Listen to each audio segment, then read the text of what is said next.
Hi, Becky Mallqui here from North Shore Speech and Language. We're located in Swampscott, Mass, which is just north of Boston.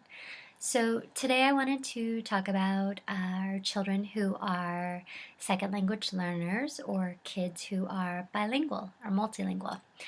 This is a really broad topic, and so we're going to talk just about a few key terms in this video, and then in other videos we'll talk about other things pertaining to bilingualism.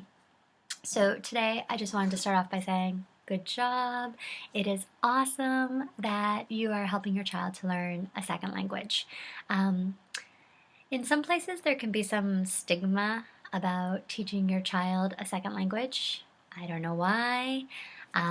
It's honestly an awesome thing. We know that children who learn more than one language, they have certain doors open for them. They can use that other language when they travel, when they communicate with people from other places, in work environments when they're older. And we also know that children who are bilingual or multilingual, their brain is organized a little bit different than monolingual children, and the way that they retrieve and sort information, they do it in a more efficient way. So good job. Keep teaching them that second language. It's an awesome thing. And just so you know, they are not alone. It's believed that over 50% of the world population speaks more than one language. So there are quite a few people out there who are bilingual or multilingual. So today I'm just going to talk about two of the main topics when it comes to our children who are learning more than one language. So you could have a sequential language learner, or you could have a simultaneous language learner. So again, sequential or simultaneous. So a sequential language learner is a child or a person who learned one language and then they learned a second language. So again, sequential, they learn one language, then they learn the second language. Example of this might be somebody who grew up learning English, their community spoke English, they're at school, they spoke English, they went through their life, and then they get to college, and in college they decide, oh, I kind of want to know a second language. So they learn a second language.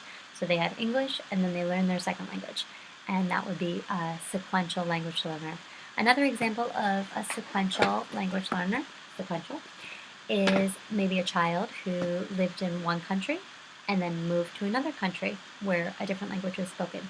So, for example, perhaps we have a child who lived in Mexico until they were 5, and then at 5 they moved to the U.S. and they moved into a town where everybody spoke English. So for the first 5 years of their life, they're exposed to Spanish, and then they come and live in the U.S. in a town where everybody speaks English, and that is another example of somebody who is a sequential language learner. And then you have a simultaneous language learner. So a simultaneous language learner is a child who is learning two languages or more at the same time. So an example of this would be perhaps in the household one parent speaks Japanese and one parent speaks English. So the child is having exposure to both languages at the same time.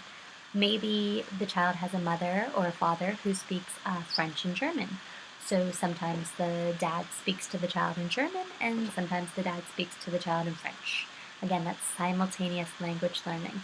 And a third example of this would be, here in Swampscott, we have a couple preschools that are full immersion Spanish-speaking schools. They're daycares. And so the child at home, the primary language is English, and then they go to the daycare, and the daycare or school, the language is Spanish. And so again, it is allowing them to be a simultaneous language learner because they are learning both languages at the same time. Another term that you should be familiar with that you may see on some of your child's reports if they are bilingual is L1 and L2. Okay, so L1 means language 1, it means dominant language, and L2 means language 2. what is their second language. So you can be pretty fluent and proficient in more than one language, but you still have an L1. What is the most dominant language? Okay, so if you see it on a report, it may say L1 English, L2 Spanish, meaning language 1, dominant language, English, language 2, less dominant language, Spanish. Okay, so those are just some of the key terms that I wanted to talk about when it comes to bilingualism. In different videos, we're going to address, sorry, dry throat. We're going to address some of the misconceptions about learning languages, and we're also going to talk about how to make sure that your child is evaluated appropriately if you do have some concerns as to whether or not they have a speech and language delay, and then that's complicated by the fact that they also speak a second language. Okay, so I just have to say, quick note though, two big myths are that having a bilingual child will have them be confused. Nope. And that it will create a speech and language delay. Again, no. So there's lots of research that proves those things are not true. And again, we'll further discuss them in other videos. But go ahead, keep turning them, keep teaching them 2 languages, lots of exposure, develop that foundation, and you're good to go. All right. Oh, one more thing. If you have any questions, comments, definitely comment below or feel free to check us out. We are at www.northshorespeechandlanguage.com, and Becky Mallqui, and I'll see you next time. Bye!